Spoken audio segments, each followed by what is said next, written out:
Nah, ini Bapak Ibu adalah part berikutnya setelah saya menjelaskan part pertama terkait dengan pedoman pemberian tugas belajar bagi PNS. Seperti yang sudah saya sampaikan pada part pertama, bahwasanya saya akan membaginya ini dalam beberapa part sehingga ini akan memudahkan Bapak Ibu biar tidak terlalu bosan untuk menontonnya. Jadi kita lanjut ke part berikutnya.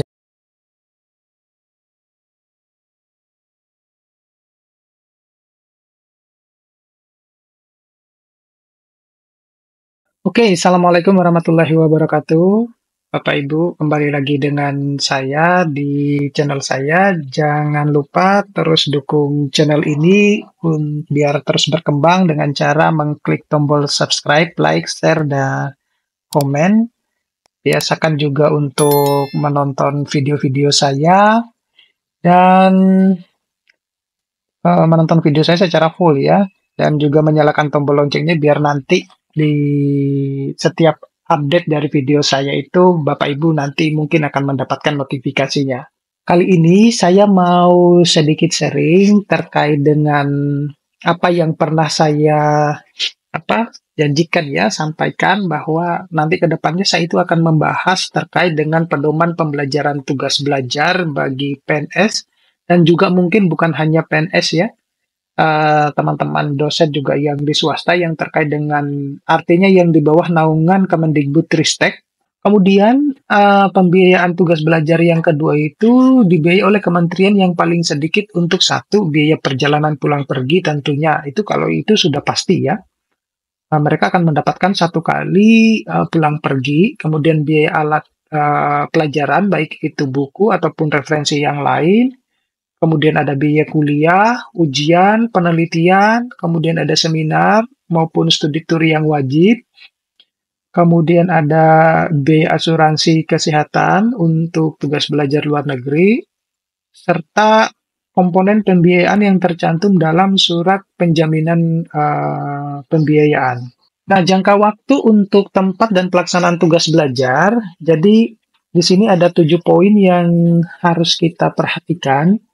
Yang pertama itu adalah jenis pendidikan.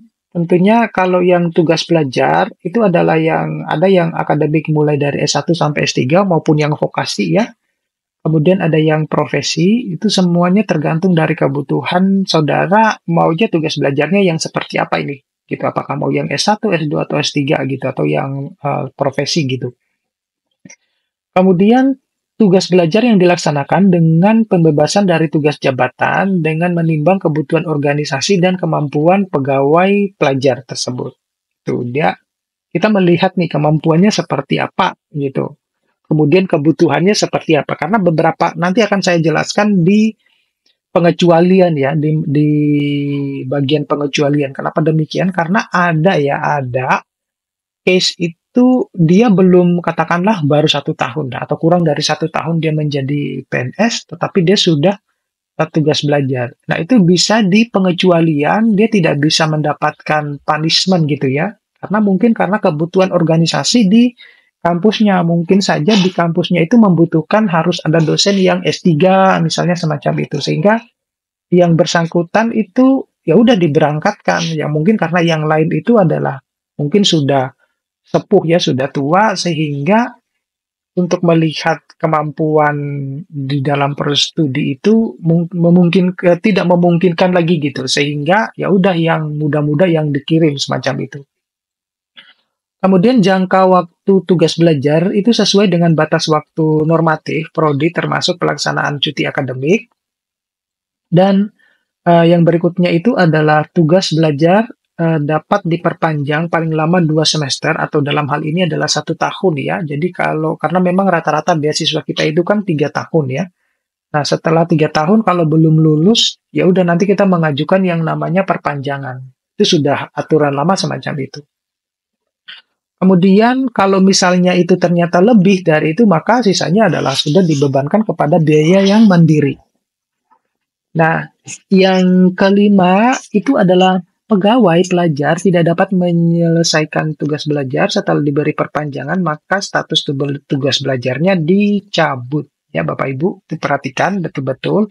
Jadi teman-teman yang sudah melewati, katakanlah sudah lebih dari 4 tahun, itu secara otomatis ya, secara otomatis sebenarnya tugas belajarnya itu sudah akan dicabut, ya, sudah akan dicabut.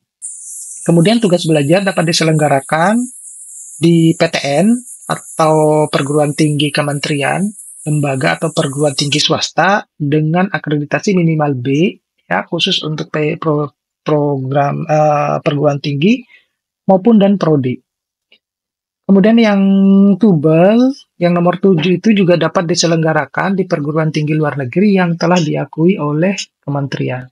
Jadi biasanya kita juga punya list ya, di kementerian itu punya list bahwa yang diakui untuk, terutama kalau beasiswa LPDP itu kan tidak sembarangan universitas kita bisa memilih, mereka sudah punya list universitasnya gitu. Nah, persyaratannya seperti apa? Nah, persyaratannya itu tentunya karena yang di slide tadi itu berbunyinya adalah PNS, maka statusnya adalah PNS dengan masa kerja PNS paling sedikit 2 tahun. Tetapi ada yang nanti yang pengecualian yang nanti saya akan jelaskan pada slide-slide berikutnya. Kemudian sehat jasmani dan rohani, nilai prestasi kerja paling rendah baik selama 2 tahun tersebut di semua unsur ya yang ada di SKP masing-masing itu. Kemudian dapat direkomendasikan dari pimpinan unit kerja, lulus seleksi program tugas belajar atau rekomendasi dari perguruan tinggi Tubel, ini salah satunya ya, rekomendasi ini. Kemudian menandatangani perjanjian tugas belajar khusus bagi PNS ya, dan mendapatkan jaminan pembiayaan tugas belajar. Dalam hal ini adalah seringkali kita kalau misalnya, terutama kalau untuk yang pembiayaan ini, itu harus ditelaah betul-betul nih. Kemudian mendapatkan persetujuan perjalanan dinas dari Sekretariat Negara untuk tugas belajar ke luar negeri, serta melampirkan ijazah pendidikan terakhir dan persetujuan penyesuaian ijazah yang telah diakui oleh BKN, Kepegawaian Nasional gitu. Nah, dalam hal surat penerimaan dari perguruan tinggi luar negeri yang tidak menggunakan bahasa Inggris agar diterjemahkan ke dalam bahasa Indonesia, ya, atau setidaknya bahasa Inggris oleh penerjemah tersumpah, ya. Jadi ada yang lembaga-lembaga penerjemah tersumpah. Saya dulu itu ijazah saya ditranslate ke penerjemah tersumpah karena ijazah saya dulu yang S1 itu masih semuanya berbahasa Indonesia gitu, berbeda dengan yang S2.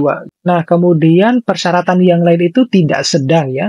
Yang pertama tidak sedang menjalani cuti di luar negeri tanggungan negara, kemudian tidak sedang dalam proses banding administratif ke BKN, kemudian tidak sedang dalam proses penjatuhan hukuman disiplin sedang atau berat, tidak sedang menjalani hukuman disiplin sedang atau berat, kemudian tidak sedang menjalani proses perkara pidana sebagai tersangka ataupun terdakwa, tidak sedang menjalani pidana penjara atau kurungan, tidak sedang melaksanakan diklat penjenjangan, tidak sedang melaksanakan pendidikan tinggi lainnya, tidak sedang menerima pembiayaan tugas belajar dalam komponen yang sama dari sumber yang lain. Artinya memang kalau tugas belajar itu sumber biayanya ya hanya cuma satu, ya satu aja gitu, tidak boleh lebih dari yang lain.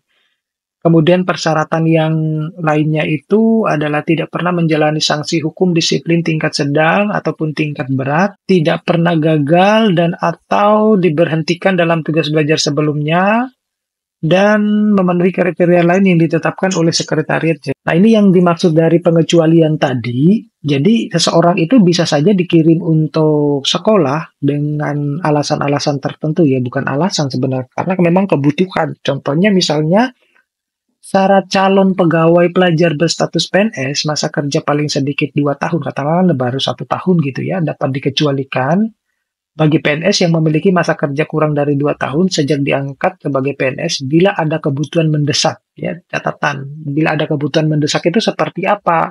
Misalnya karena jurusan tersebut belum ada yang S3, sedangkan dosen-dosen yang lainnya itu adalah sudah tua-tua semua gitu sehingga tidak memungkinkan mereka untuk melanjutkan studi. Nah, itu akhirnya yang bersangkutan meskipun PNS-nya belum katakanlah belum 2 tahun, tetapi karena kebutuhan mendesak misalnya untuk akreditasi nih, untuk akreditasi sekian tahun ke depan. Nah, itu sudah diperhitungkan semacam itu. Dan kompetensinya dibutuhkan organisasi setelah mendapatkan persetujuan Menpan RB. Kemudian yang berikutnya itu adalah batas usia. Batas usia calon pegawai pelajar program sarjana itu magister, doktor, spesialis, dan subspesialis ditetapkan pejabat yang berwenang. Oke, sampai ketemu pada video-video berikutnya. Saya akhiri, Assalamualaikum warahmatullahi wabarakatuh.